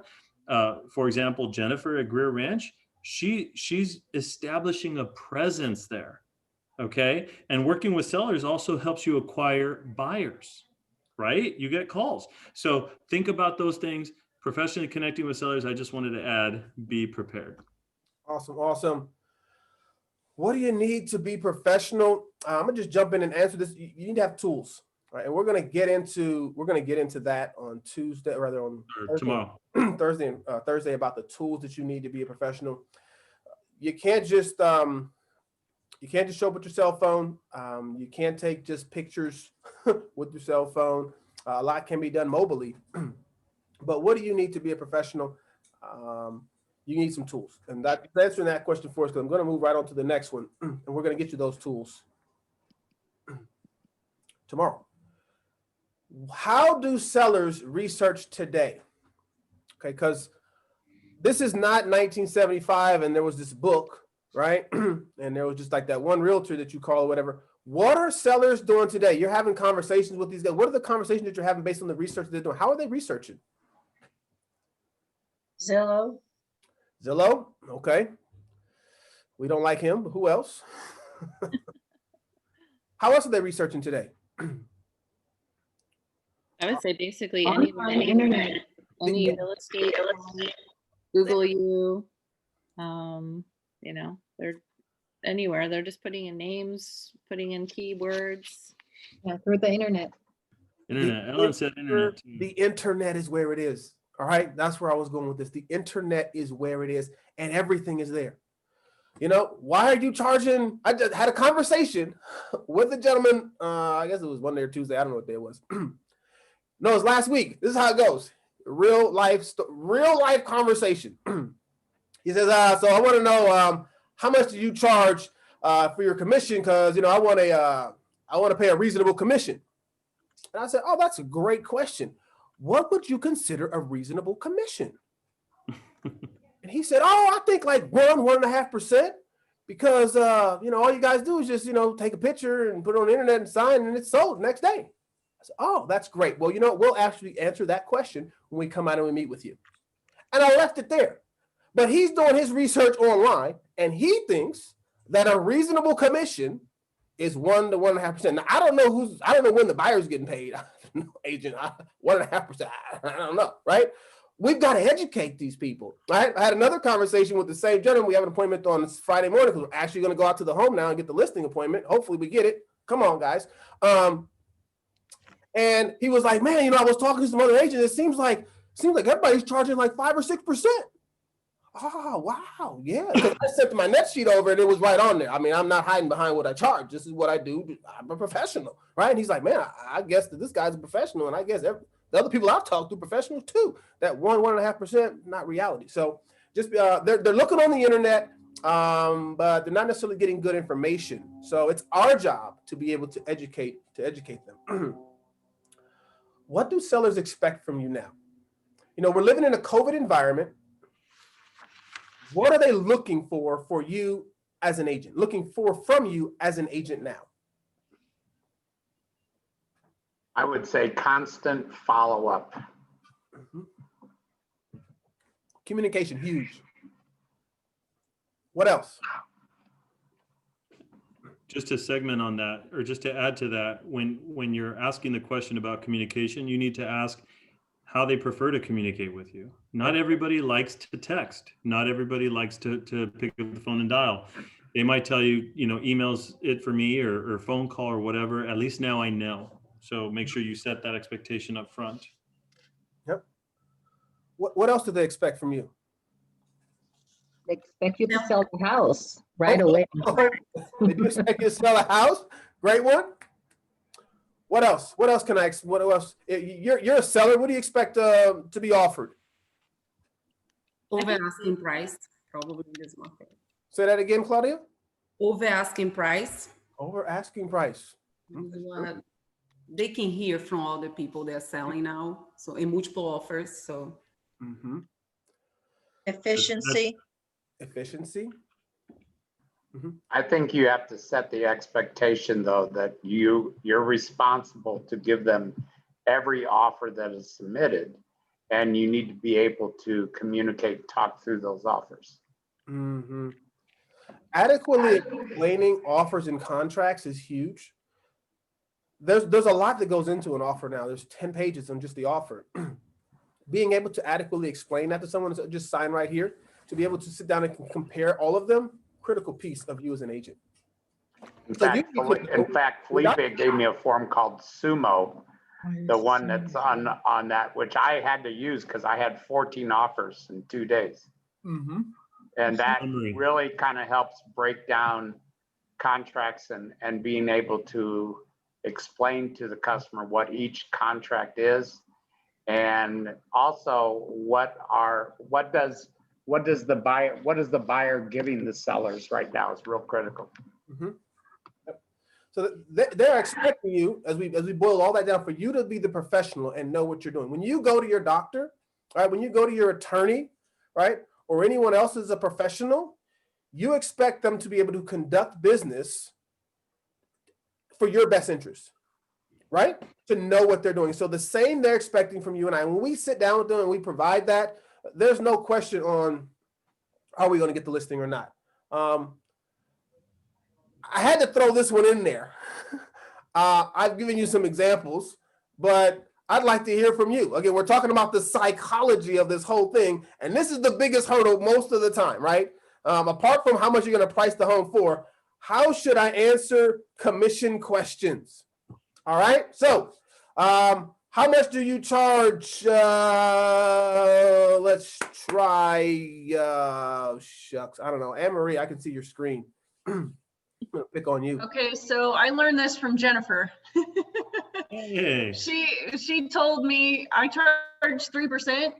You know, what we're gonna pay the buyer's agent is, you know, negotiable. We can sit down and I can show you exactly, you know, anywhere from 2.5% to 4%. And you know, and we'll discuss the reasons why. I think, you know, why basically. So your commission is not negotiable. It's 3%. I charge 3%. What we're going to be paying the buyer's agent is negotiable. Here's the reasons why, you know, X, Y, and Z, like why you think what the commission should be.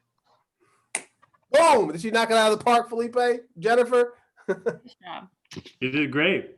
She did great. Well, not just negotiable, but I always give them the mindset of, I'm letting you choose the fee, better word than commission, or probably even a better word than fee, but I'm going to let you choose the fee that you're offering the buyer's agent, and different fees will give you different kind of outcomes, and then explain to them what those are, because now they feel like they're part of the decision-making process. Are they going to want to do 5.5% total, or are they going to want to do 7% total?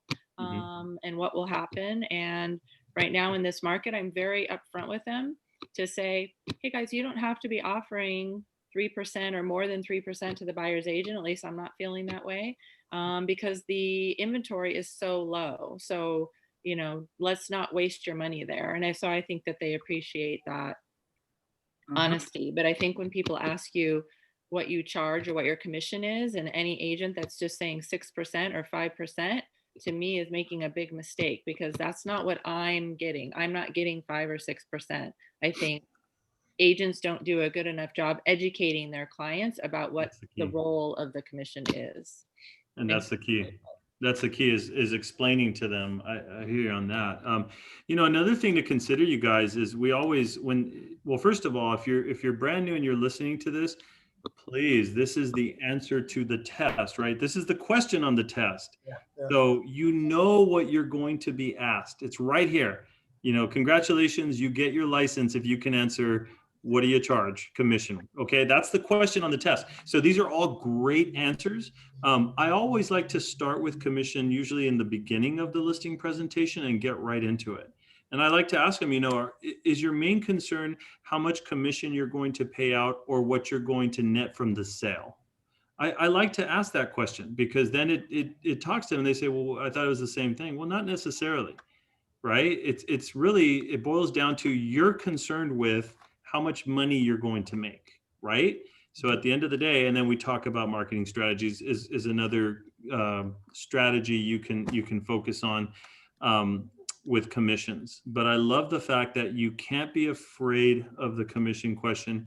It's coming, it's here, it's going to stay. You have to be prepared on how you're going to answer it. Okay. So understanding your value, right? That's a big thing. Who else wants to tackle the commission question? We're going to start picking on names. Ready? Here we go. Just kidding. Who's got a camera up? Nah, you guys are good. You guys are good. I'm going to keep moving forward because I want to get through everything. That's the mindset of you as the agent. So let's talk about this seller. This is the golden egg that we're trying to get a hold of, right? We're trying to get some business here, a little bit more control of our schedule. And so this is the first question here that the seller may be asking, and that's how do I know which agent to hire? How do I know which agent to hire? How would you help them answer that question, knowing who to hire? You got a friend, right? And they say, I'm thinking about selling my home, but I don't know which agent to hire or where I should get an agent. How would you help them? Somebody different. Come on. Besides just handing them your business card. Participation. Like somebody that has knowledge about the market and local. Like if it's my friends from here, I would say local. If it's my friend from San Diego, I would say I know the markets in San Diego. So it does all depend who's asking, where they live. Mm-hmm. Mm-hmm. Got to know the market. Critical piece right there. What else? I'm looking to hire an agent, so they need to know the market. Is there anything else that I should look for? I think it's important to have a connection. Like even when I'm working with renters, if I offer my lender list or something, I encourage them to talk to 2 or 3 people because you're going to be spending a lot of time with your agent, your lender, a lot of phone time, a lot of possibly talk time. So you want to have a connection. So I think that's why it's important for us to be honest and show that integrity up front, because most people will take that as like, wow, I really feel that person's going to have my best interest at heart. Mm-hmm. Great points. And I've actually got a tool for you guys. I actually built this because of the book I read, and then I got the tools later. But we've actually got a worksheet, and it's an actual form that you can give clients interview questions that they can have for an agent. And it's, of course, written in the fact that, of course, would hopefully showcase your professionalism. And if the other agents don't measure up, then pretty easily you get the job. All right. So we're going to be sharing that with you tomorrow. But helping them, they got to know the market. They got to be able to trust these people when they're looking at who they're going to hire. All right. We talked about that. Can I trust this person or this agent? We kind of hit 2 birds with 1 stone on that one right there. We're back to it again. Yeah, I know we just talked about it, but they're asking the question. They're saying, okay, I'm selling my home. I got a couple agents that I'm thinking about interviewing. I did a little bit of research online. I saw that this thing called Redfin, they say they'll do it for 1.5%. I've seen that agents can charge as much as like 7%. So how much commission should I pay? How would you answer that question? Right back to it again. This is the number 1. Has anyone ever taken the time to explain how commission works? Yeah. That's a great question to their question. Because now it opens an opportunity for you to say, let me break it down for you. I'll share this with you. You're going to get this on, I think, Friday. We've actually made a brand new slide, and you should have it in part of your listing presentation as well, is actually breaking down, putting it in front of their eyes. This is how commission, because it's one thing, I'll tell you one thing, a lot of people are visual learners, and when you put it in front of their face in black and white or in color, however you do it, this is what happens with an agent's commission, or these are the fees that are associated with selling a property and where it all goes. Because when they see that, you know, maybe you're actually not taking home 7%, 6%, 3%, but maybe you're taking more like 2, 1.5 after all your taxes and everything else is paid. Wow, they don't feel like, you know, it's unfortunate because, again, it's all about psychology. It's all about what people think and see in right here. You know, television has, through shows like $1 Million Listing and so forth, have made it look that we as agents are just balling out of control. Like everybody's in a Mercedes Benz, a Lexus, I don't know, Maserati. And I went in, I crushed it, took the listing, made, you know, 50K, rocking and rolling. I didn't do anything, right? I mean, that's what media paints a picture of. So we have to help repaint the picture of what we do as professionals, how we get paid, so that they can be comfortable saying, you know what, there's value there. And when they see the value, they're okay to pay for that. And I've got a slide for you that we're going to share, talking a little bit about that here in the future, because they're asking this question. What am I paying for? Am I paying for a sign in the front yard? How much did that sign cost, right? What are they paying for? What are your clients paying for? Talk to me. What are they paying for? Your expertise. Okay, expertise. What else? What else are they paying for? Protection. The most qualified, as many qualified buyers to your home as possible. Qualified buyers coming to your house. What else? Protection from liability. Ooh, huge protection from liability. Because how many disclosures are they signing? Right? How many pages? A lot. Exactly. And so I'm going to help explain to you what it is that you're signing so that we can protect you in the future. Because literally I had one close last week, and the agent on the other side called me and says, oh, there's a water leak, and they had to turn off the water in the bathroom. The agent doesn't no idea what's going on. She's calling me after we've closed, and like she doesn't know what to do.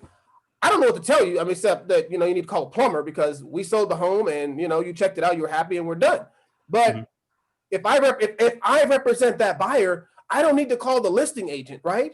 Or if something happens while I have a listing and the pipe bursts in the wall, you know what? I can say, you know what? Don't worry, we got that protected because we have a home warranty during the listing. So now they're gonna come out. It's gonna cost you $75. They're gonna fix that whole thing, and the $2,000 or what you thought was gonna cost you is all taken care of.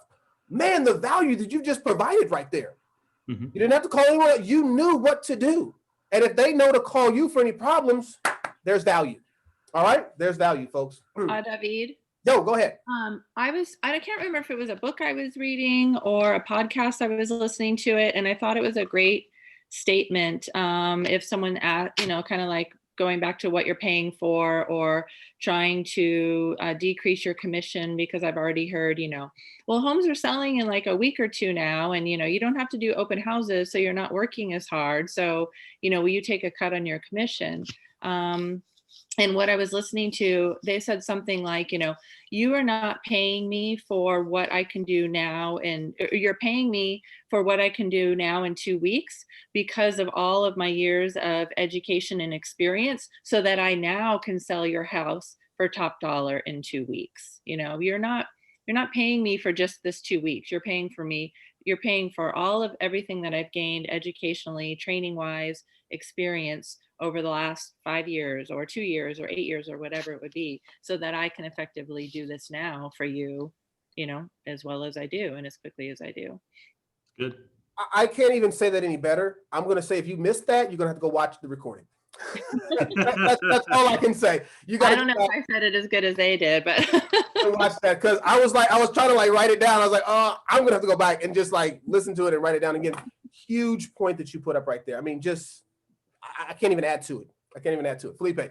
David, you know, the crucial thing to remember too, you know, piggybacking on Jennifer, what she's saying about this market that we're in is, you know, right now what you're actually paying for is for somebody, and let's be honest, what are we doing right now that we used to not have to do as much? Right now, what we do when we take a listing, we're filtering all of these non-qualified buyers, right? We're making sure that they get, you know, above asking price and all that, but that we're filtering, and we're only dealing with well-qualified buyers and negotiating the best price for their property while doing so. That's huge, because, you know, you guys have to keep in mind, there's a lot of people throwing stuff out there, just seeing what sticks.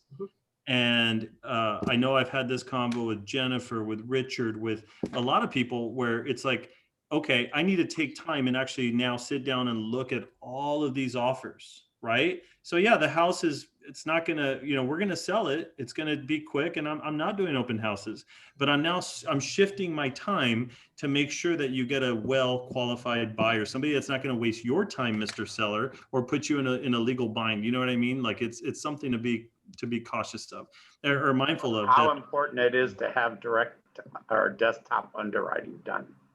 It's huge. It's everything right now. So just that simple little thing that we're looking for is that, hey, I'm going to make sure these guys are qualified. I'm calling every lender that comes in with an offer. I'm calling every, you know, I'm making those conversations. So my time has shifted from open houses to qualifying and making sure that you're getting a legitimate buyer. Yep, for sure. Absolutely. I'm going to answer, Praveen, I think she asked the question, who pays for the home warranty in the chat? I pay for that. It's like $35. Not a problem at all. That's part of my value proposition. Why would someone, I'm going to answer this question because my time is going to run out on if I don't move a little bit quicker. I got just a little bit left for us. We got a special guest who's going to share some things with us. Why would a seller ask you to cut your commission? They don't see your value. Mm-hmm. They just don't see your value. When they see your value, they don't ask you to cut anything. And I'm just going to say that, write that down, because it's the truth. When you come to the table as the professional that you are, you got the listing presentation, you know what you're doing, you know your contracts. They don't ask any questions. They just, because if they've interviewed anyone else who didn't even come close to that, right, then there's no conversation to even be had. All right. And I share this with you in making that statement. Read this in the book Ninja Selling. Did you know a survey of the ways Americans make buying decisions shows us that there are 3 groups of buyers. All right. So your seller is the same thing, because they're buying your service. All right. There's 3 groups. So if you don't know this, write these down. All right. First group, 15% are always want to pay the lowest price. It's just the way it is. Service always paying the lowest price. So it doesn't matter even if you have the greatest value proposition. They're going to go with the discount brokerage because that's just the way that they are. It's 15% of Americans. Guess what we don't do with that group? Don't work with them. We don't work with them. That's it. There it is. Rock and roll. Move along. Why? Because there is another 85% that's still out there. 5% always pays the highest price. You know, they see it on the shelf. They got to have the Gucci or whatever it is out. I don't know what people buy. You know, they want to have the Tesla or whatever it is. You know, they want the agent that charges, 7%, because they feel like that's just going to be the best thing for them. 5% always pays the highest price. If I bump into any of those, I got no problems at all with my commission for sure, right? But the more important group that we all should be focusing on is this 80%. Yep. What is the 80% looking for? Value. Best value. There's the psychology right there. I want the best value. And if you can show that you have the best value versus anyone else across the table, who's going to get the listing? Oh, you're going to get the listing. You're going to get the listing. I got 2 more slides. I got a couple quotes I'm going to share with you because we got to get done. You guys have been staring at the screen for a while. This book right here, maybe you've seen it once or twice. It's not showing up. There it is. Boom, right there. This is an old book right here. How to Win Friends and Influence People. Dale Carnegie says, ask questions instead of giving orders. We talked about this in the beginning. You don't come in just barking how things are going to go. You ask questions. Because the only way I can get you to do anything is by giving you what you want. What do they want? If you give somebody what they want, right?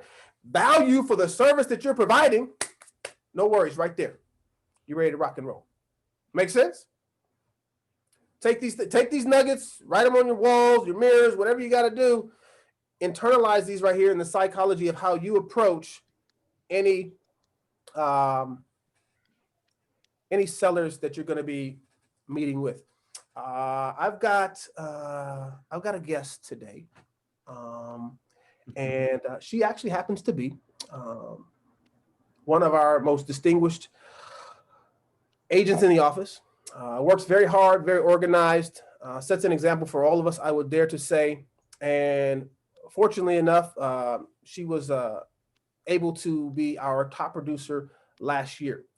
I've actually, from the very beginning of my career, kind of hung around the corner and in the shadows trying to take notes so that I could also become, the stellar agent that she has become. And so I've asked her to share with us today some of the success stories she has. I gave her a couple questions she's going to answer hopefully for us. It's her time now, but Jennifer Hultquist, I hope you guys take notes. She is just a rock star agent. We really appreciate all that she does for us as setting the example. And so, Jennifer, I'm going to turn the time over to you to just kind of share with us how you've kind of reached the point of your career where you are. And so maybe we can glean something from you this afternoon. Thank you. Hey, I appreciate what David just said, but please don't mistake that I do not have all of the answers by any means. I am definitely a work in progress. And actually my business here in 2021, I am just kind of looking forward and kind of in a state of transformation, just like all of you might be. So there's definitely, even though I'm happy with how my year went, and it was a great year for me as far as closings and whatnot. There's definitely a lot I want to change in my business and things that I want to do. So I just want to make sure you all know that I'm always open for your suggestions and learn just as much from all of you as you might learn from me. So before, kind of a thought that it came to mind that doesn't really have to do totally on topic, but kind of what we've been talking about today is I can't remember again if it was something I read I think it was from Career Compass when they were making the analogy of like Redfin, and they charge 1 or 1.5%, and then you have people who charge 2%, and then you have brokers or agents like us who are trying to charge 6% for a full commission. As he said, there's obviously you get what you pay for. There's different values, but he made the analogy of a car wash. And I kind of will never forget that, because I think it's so important and something you could even give to your sellers when you're sitting at the table with them, when you're talking on the phone. If you think about, everyone gets their car washed. And some people get their car washed every week or every month, and they do the drive-through at a gas station. And other people get their car washed when they go to the Cal Oaks car wash and they pay $20 and they tip $4 or $5, and they can get the inside cleaned and the outside cleaned. And then other people will hire a service or somebody to come to their house, and they get the full on special treatment, one person every time that comes on the first Friday of every month and does the inside and the outside, and that might be $75 or $100.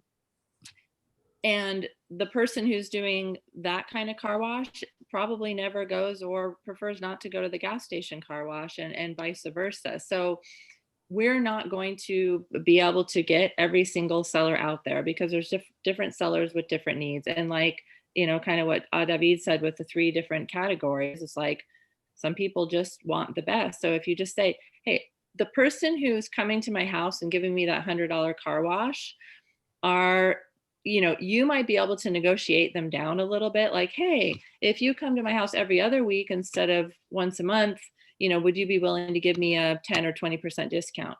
Well, they might be able to do that for you because now you're a consistent customer. But are you going to get them to do it for the $9.99 that it costs for the gas station drive-through?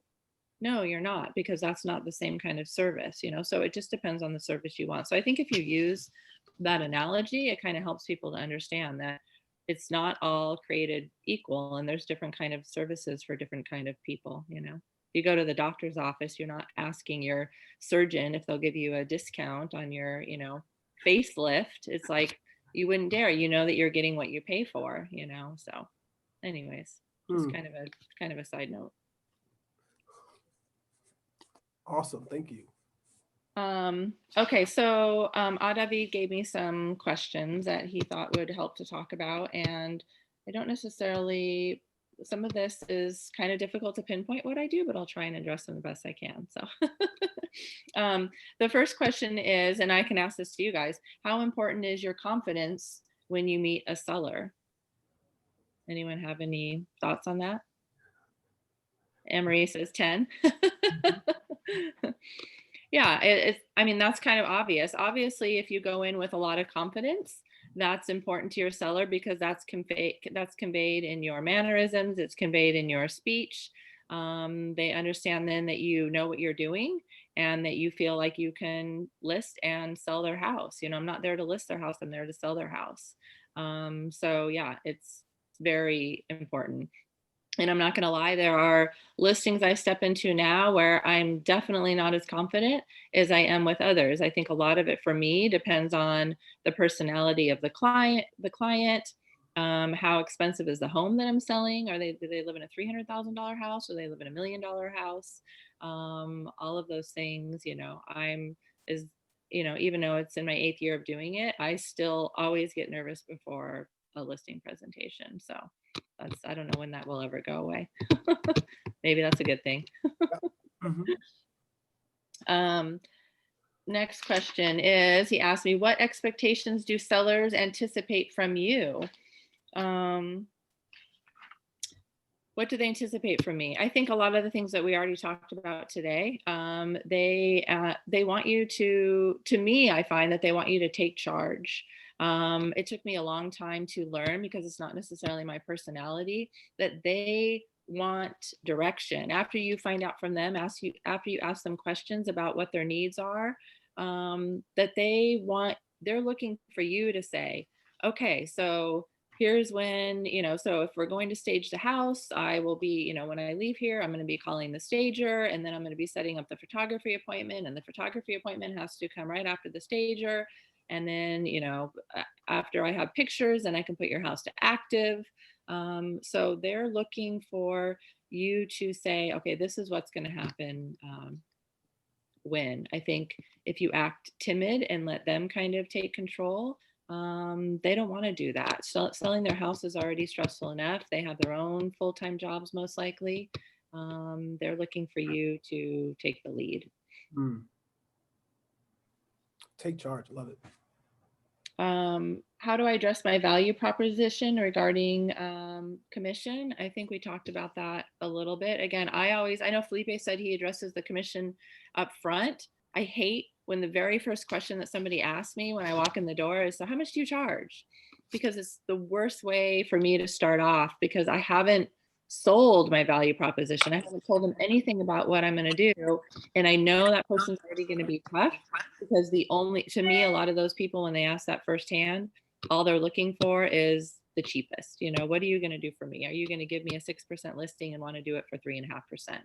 And the answer is going to be no, because I can't afford to do that, and I'm not going to waste my time.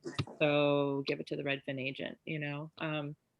I like to go through my presentation, and right before I'm talking about the commission and the fees I charge, I'm talking about all the things that I'm going to do for them for the listing, and all the things that the broker allows me to do for their listing. Meaning, because we work for Century 21, we can offer them a $50,000 crest, plan for the next 6 months that protects them, for example. Not every broker can do that. We're worldwide and the #1 franchise. So someone's going to see your house no matter what country they live in or what state. If I worked for, I tell them all the time, hey, I can get my broker's license and I can become a broker, and even hire people under me. But who am I, Jennifer Hultquist, broker? Like nobody in China is looking up my name. Nobody in Florida is looking up my name, but they are looking up Century 21. So that's what I would say about value proposition or commission, excuse me. How important is your verbiage and appearance? I think the same thing, like your confidence level, that seems kind of obvious. I think your verbiage and your appearance is extremely important. We already talked earlier about being dressed professional. I think David, you would win that one of out of all of us. You're always dressed very professional, and that's important when you walk in. And I think it was Claudia speaking earlier about how she went to a friend's listing and wore jeans. You know, I may have done that in the past if there was somebody I knew, but she brought up a really good point. It's like, you're pulling up, if your car has, your name on it or something, says you're a realtor, you're walking in with paperwork, other neighbors are outside. They don't know that you might be about to list your friend's house, but you're dressed casually. So I think that that's important, that you're dressed for the role. And even your best friends, I think they think that you're taking it seriously if you're dressed in a professional attire, and not coming over after a day at the beach kind of thing.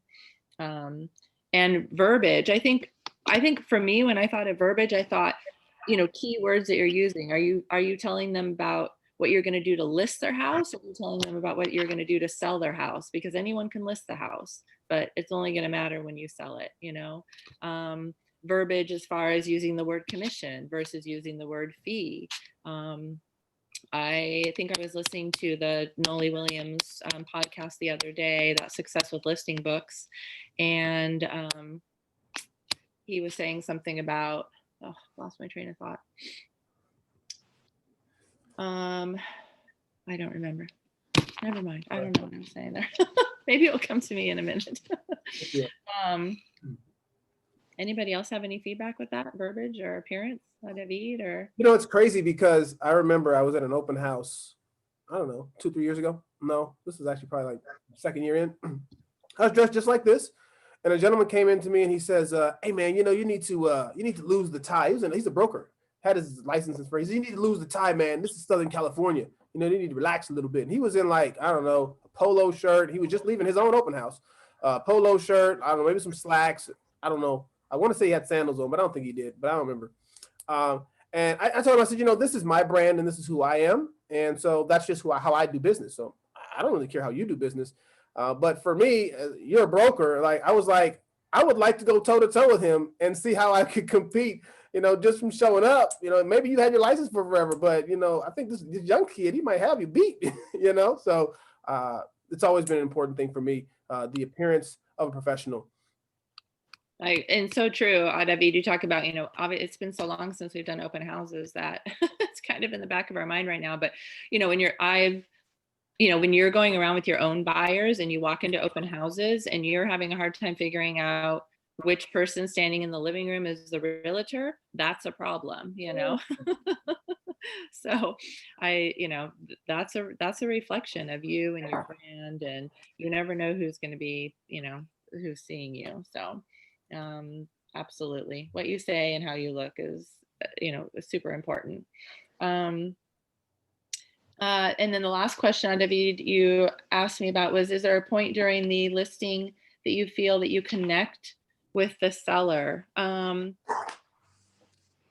That is actually an interesting connection, or an interesting question, excuse me.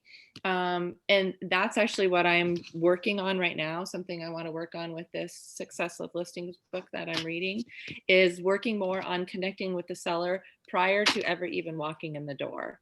I want to earn their trust, and I want them to feel like I'm the person for the job before I even come and meet with them. And that is going to be through, a pre-listing presentation or packet that you're dropping off at the door. That is through maybe homework that you're giving them, making them feel invested in the sale and that you're invested, because then look at everything that you're doing that another agent is not. If they're interviewing me and 2 other agents, and the other 2 agents are like, "Great, I'll see you, Friday at 2:00. And they don't hear from them again until they're showing up at Friday at 2:00. But I've sent a follow-up email. I've dropped off a pre-listing package. I've given them some homework to complete. Then I'm saying, hey, it'd be great if you could have this done before we meet so that I'm prepared. They're going to be like, wow, Jennifer's really doing a lot more than what these other 2 agents are doing. So, but I would say for the most part, with every listing presentation, it feels a little different when I connect. Your goal when you're walking through the house is make connections with them, to build rapport, to find out what you have in common with them. And obviously we want to make a connection before we walk out the door. That's always my goal. I better feel connected by the time I walk out the door. Because often, to be honest with you, and that's kind of my weakness, is a lot of times I don't necessarily have the listing presentation signed when I'm walking out the door, but I better feel pretty confident that there's a reason for that and that they will be signing it with me, which I think is why it's also so important to shorten your listing presentation so you have time to sign the documents. And that's what I need to work on. Spot on. Thank you so much. Connecting before you even meet with the clients. That's just, I don't know, guys. That's definitely something I think we should all work on, building that as we're talking about the psychology of taking a listing, different degrees of service. You know, the car wash example is great. We're not going to be able to service everybody. So let's just work on the brand for those that we can service and go ahead and knock that one out of the park. So thank you so much, Jennifer, for sharing with us. It is 12:58, so we are going to wrap it up today. Tomorrow, tools. All right, this is the good stuff. You want to be here tomorrow. We're going to be going over or giving you some stuff in your Batman, your Superwoman belt. All right, so when you can get out there and you can absolutely crush these listing presentations. So Felipe, if you got anything to add before we wrap it up. Great content, like always. You know, be expecting good things. Marketing, we're expecting some awesome stuff from you guys tomorrow, but we're really going to share. It's going to be fun. Amber's kicking things off tomorrow for us. So I figured you guys would be tired of seeing my face all the time. So Amber's going to lead us off tomorrow, kick into marketing, and David. Thanks for being on the call, everybody. It will be available on YouTube.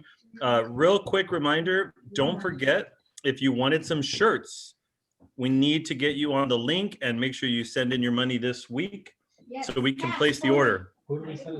Cash only, COD. Somebody that can Venmo the money. What's that? Can I Venmo the money to Amber, or I have to? Cash would be a lot easier, so we could just make sure that people that order them, you know, that they paid, and we make a little annotation on there. If you don't have a way to get in here, Venmo me, and I'll give her the cash. That's fine. Okay, great. No Venmo.